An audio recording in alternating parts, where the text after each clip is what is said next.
Assalamualaikum semuanya, kembali lagi bersama channel Misbar. Di video kali ini aku akan menceritakan film berjudul Tim Trap.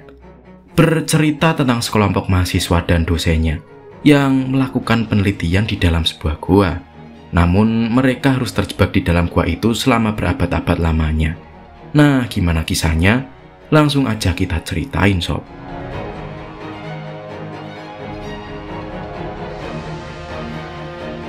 Film dimulai ketika seorang profesor arkeolog bernama Hooper mencari keberadaan kelompok Hivi yang hilang pada tahun 1970-an saat mencari mata air awet muda. Di tempat itu mobil van milik kelompok Hivi akhirnya ditemukan, dan di dalamnya ada sebuah foto keluarga, juga buku catatan dengan gambar-gambar yang aneh. Setelah itu profesor menemukan sebuah gua di dekat sana, dan terlihat ada seorang pria koboi yang berdiri dengan membawa lampion dan pistol di pinggangnya. Anehnya pria koboi itu diam dan mematung. Merasa janggal, Hooper pun kembali pulang untuk mempersiapkan peralatannya. Sesampainya di rumah, dua mahasiswanya sudah menunggu, yaitu Jackie dan Tyler. Meskipun Tyler sangat ingin ikut mencari keberadaan kelompok Hivi, tapi Hooper melarangnya karena ekspedisi itu akan sangat berbahaya, dan dia akan pergi sendiri sambil ditemani oleh anjingnya. Akhirnya Hooper kembali ke tempat yang sama dan melemparkan tali ke sebuah lubang kecil untuk berjaga-jaga sebagai cadangan jalan keluar yang lain. Setelah itu Hooper akan masuk ke gua sebelumnya, dan pria koboi di dalam masih berdiri sama seperti tadi. Saat Hooper mulai memasuki gua, dia melihat semacam dinding pembatas, juga udara yang berubah di dalamnya, dan Hooper pun memberanikan diri melewatinya. 2 hari kemudian, karena Profesor Hooper tidak kunjung pulang, Tyler pun mulai panik dan mengajak Jackie pergi mencarinya. Tapi karena perjalanan cukup jauh dan tidak ada mobil, Tyler terpaksa meminjam mobil ayah Kara, wanita yang disukainya, dengan menjanjikan adik tirinya bernama Veves mendapatkan nilai A dari tugas sekolahnya, karena di dalam gua nanti dia bisa mendapatkan liputan yang bagus. Akhirnya mereka berempat pun berangkat. Di sini Veves juga mengajak temannya bernama Furby. Setelah melewati perbukitan, mereka pun sampai di lokasi dan akhirnya menemukan mobil van. Mereka melihat ada foto sebuah keluarga yang di belakangnya ada tulisan The Hooper. Itu artinya Profesor Hooper mencari ayah, ibu, dan adiknya yang ternyata adalah Hivi dan hilang di tahun 1970-an. Kemudian saat Furby terjatuh, dia menemukan seutas tali di belakang mobil van yang ternyata mengarah ke sebuah gua. Namun ini bukan lubang gua yang dimasuki oleh Hooper. Setelah Jackie mengikuti tali itu, ternyata tali mengarah ke sebuah jurang dalam, tapi tali itu terputus. Tyler pun mengira bahwa tali tersebut bukan milik Profesor Hooper karena terlihat sangat rusak. Namun agar semakin yakin, mereka tetap memutuskan pergi ke bawah sana mencari Profesor, dan Furby diminta menjaga mobil di luar dengan sebuah walkie-talkie untuk saling berkomunikasi. Sedangkan Veves yang masih 13 tahun dan juara panjat tebing di sekolahan, dia pun turun duluan dengan Jackie ke bawah. Tak lama kemudian Tyler dan Kara menyusul turun, sampai akhirnya di tengah jalan merasakan ada dinding spektrum, juga udara yang terasa berubah sama seperti yang dirasakan oleh Profesor. Hanya saja mereka berada di pintu gua yang berbeda. Di sisi lain, saat Hooper sudah melewati dinding spektrum, tiba-tiba pria koboi yang tadi diam bergerak ke dalam. Lalu terlihat ada cahaya yang terang redup dari arah pintu gua. Tak lama kemudian Hooper mendengar suara teriakan dari dalam sana, dan karena ketakutan dia langsung keluar dari gua. Sesampainya di luar, betapa kagetnya dia karena kawasan di sekitar gua menjadi hutan belantara dan terlihat mobil serta barang-barang di dalamnya menjadi usang. Lalu Hooper melihat mobil lain di dekat sana yang sama usangnya, dan dia pun sadar jika itu adalah mobil mahasiswanya karena ada tas milik Jackie di dalamnya. Merasa ada sesuatu yang tidak beres dengan gua tersebut, Hooper kembali masuk ke dalam sana untuk mencari para muridnya dengan menjatuhkan lightstick agar tidak tersesat. Tapi ketika Hooper melewati dinding spektrum, lightstick tadi tiba-tiba sudah hilang, dan kembali ada cahaya berkedip dari arah luar gua. Tyler dan Kara sudah sampai di dasar. Dengan kamera kesayangannya, Veves merekam terowongan-terowongan indah di dalam sana bersama Jackie, sampai akhirnya mereka mendengar suara teriakan yang sama seperti Hooper. Mereka pun takut dan berniat akan kembali pulang. Jackie mulai menaiki talinya, namun kaki Jackie terkilir. Begitu pula dengan Tyler yang tadi tertimpa badan Jackie. Tyler pun mengira bahwa itu adalah Furby. Veves yang sudah mengenalnya sejak lama mengatakan jika Furby tidak mungkin melakukan itu. Mereka pun mencoba menghubungi Furby lewat walkie-talkie, tapi sama sekali tidak ada jawaban dari Furby. Namun tiba-tiba terdengar suara yang tersambung ke saluran walkie-talkie Tyler. Dia mengaku sebagai Furby dan meminta pertolongan dengan suara merintih kesakitan. Tyler, Veves, dan Kara akhirnya mencoba masuk ke dalam. Sedangkan Jackie menunggu di sana karena kakinya masih cedera, sambil memantau teman-temannya dari kamera GoPro yang sudah tersambung ke HP-nya. Tapi karena tiba-tiba tidak ada sinyal, Jackie pun menyusul teman-temannya dengan cara merangkak. Di sisi lain mereka bertiga melihat ada lubang kecil di atas, dan terlihat cahaya yang masuk bergerak-gerak sangat cepat. Kemudian saat Kara mengecek ke atas batu, dia melihat ada tali yang terputus. Dan ternyata di bawahnya ada Furby yang sudah tewas terjatuh. Tyler menemukan kamera milik Furby yang masih menyala, dan mereka pun melihat apa yang sebenarnya terjadi. Saat menunggu di luar, Furby menemukan mobil milik Hooper, kemudian tali cadangan Hooper yang mengarah ke dalam lubang kecil, dan juga buku catatan ayahnya Hooper.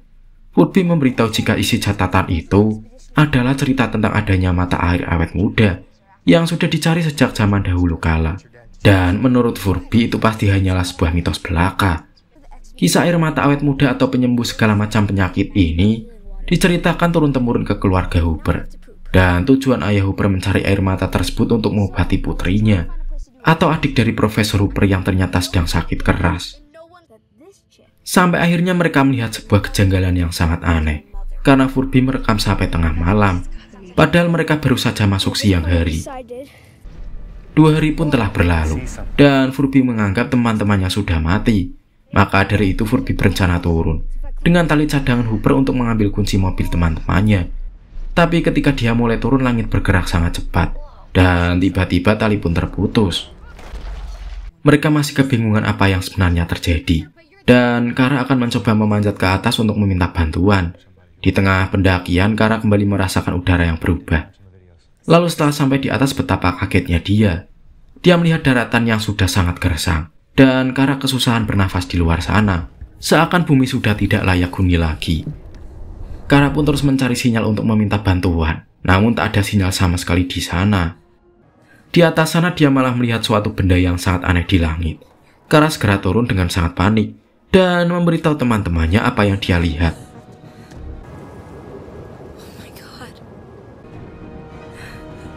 Meskipun Kara di luar sudah cukup lama sekitar 30 menitan, tapi teman-temannya bilang Kara hanya keluar sepersekian detik saja.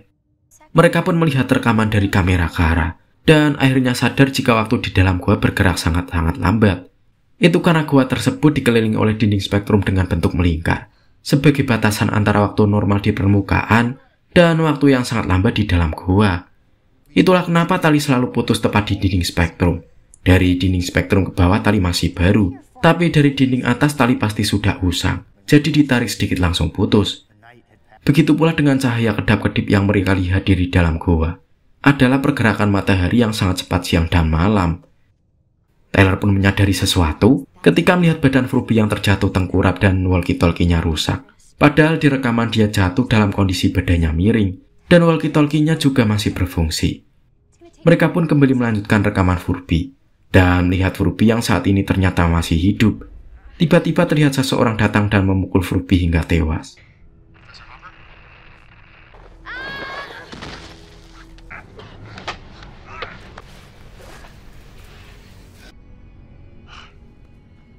Veves menyadari sesuatu dari rekaman Furby, bahwa cahaya kedap-kedip tersebut bukanlah cahaya matahari dari siang ke malam, melainkan pergeseran matahari di cakrawala itu.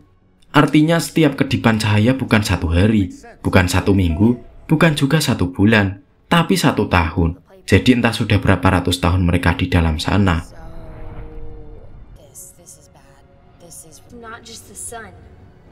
Lalu tiba-tiba ada manusia dengan kostum aneh turun ke bawah. Tak lama kemudian datanglah manusia purba yang menyerang orang asing tersebut, dan dengan mudah manusia purba itu dikelahkan. Mereka semua pun panik dan lari kabur dari sana, sampai akhirnya mereka masuk ke suatu tempat dengan banyak api di dalamnya, dan menemukan beberapa mayat yang baru saja meninggal. Ternyata mereka adalah ayah dan ibu Profesor Hooper yang hilang 40 tahun yang lalu. Jadi suara teriakan yang mereka dengar saat awal-awal masuk ke dalam dinding spektrum adalah suara teriakan orang tuanya Hooper. mereka telah dibunuh oleh manusia-manusia purba yang juga terjebak di dalam sana. Kara, Jackie, dan Vives pun diminta pergi, sedangkan Tyler terpaksa melawan ketiga manusia purba tersebut. Tapi karena Tyler kalah jumlah, akhirnya dia tewas. Mereka bertiga berhasil sembunyi dari kejaran manusia purba. Saat situasi sudah aman, Kara pun segera kembali, dan sangat terpukul melihat Tyler yang sudah tewas.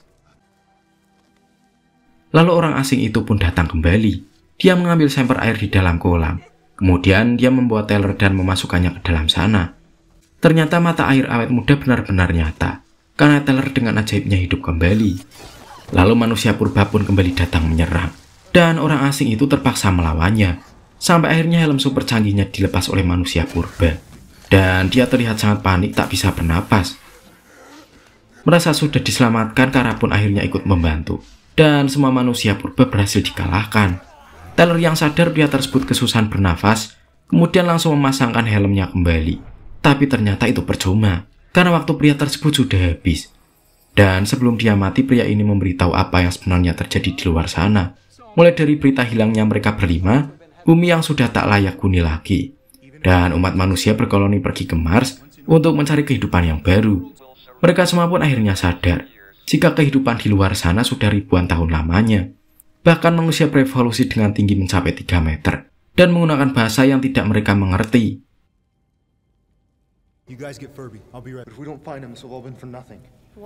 Tyler lalu melanjutkan mencari Hooper dan lihat banyak lipstick yang sudah berjatuhan. Sampai akhirnya Hooper pun ditemukan, tapi dia sudah terluka parah karena ditikam manusia-manusia purba. Ternyata Hooper berhasil menemukan adiknya, tapi sayangnya dia masuk ke dalam lapisan dinding spektrum yang kedua yang melindungi mata air awet muda. Sebenarnya masuk ke dinding spektrum yang pertama saja, waktu sudah sangat lambat. Apalagi masuk yang kedua, pasti jauh lebih lambat. Dengan terpaksa Hooper harus mengikhlaskan adiknya yang ada di dalam, daripada dia juga ikut terjebak. Di lapisan kedua itu juga terlihat banyak manusia dari berbagai abad yang juga terjebak di sana. Kara pun memanggil Tyler dan meminta bantuan untuk membawa Furby ke kolam. Tyler pun berjanji akan segera kembali menolong Hooper. Di sisi lain, manusia-manusia purba yang tewas dihidupkan kembali oleh salah satu anak purba dengan meminumkan mata air, dan mereka mulai menyerang. Hooper pun berusaha menembak untuk mengulur waktu, dan mahasiswa-mahasiswanya diminta segera pergi dari sana. Dengan berat hati, Tyler dan kawan-kawan terpaksa meninggalkan Hooper dan juga Furby. Lalu saat sampai di lubang kecil, mereka melihat cahaya yang sudah berhenti bergerak. Tangga portable pun diaktifkan, dan mereka segera memanjat ke atas sana. Sampai akhirnya Kara melihat ada permukaan air di mulut lubang. Lalu tiba-tiba dia ditarik oleh sesuatu. Di saat yang sama manusia-manusia purba penasaran dengan cahaya yang ada di tangga, lalu memencetnya. Yang berhasil naik hanya Kara, dan lainnya masih terjebak di dalam. Namun tak lama kemudian muncul banyak kabel yang melilit mereka. Begitu pula dengan Kara yang tiba-tiba muncul dengan rambut klimis dan pakaian canggihnya, lalu menarik teman-temannya juga adik Hooper. Setelah mereka semua diselamatkan, sekarang giliran Furby. Hooper dan kedua orang tuanya juga diselamatkan. Mereka semua pun menuju ke Mars untuk mencari kehidupan yang baru. Gua itu kini sudah disegel menggunakan air oleh manusia yang sudah berevolusi lagi dengan jari-jari panjangnya. Juga kabel-kabel yang menarik agar tidak perlu ada yang terjebak di dalamnya. Dan orang-orang itu mereplika air awet muda di mulut goa. Kemudian, film pun akhirnya selesai.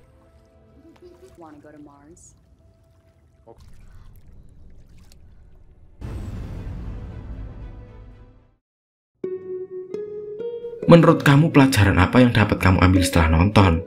Komen ya sob. Itulah cerita film Time Trap. Semoga kalian terhibur. Sebelum aku pamit, jangan lupa like, komen, subscribe, dan aktifin loncengnya ya. Makasih udah nonton, sampai jumpa di video yang lainnya. Wassalamualaikum warahmatullahi wabarakatuh.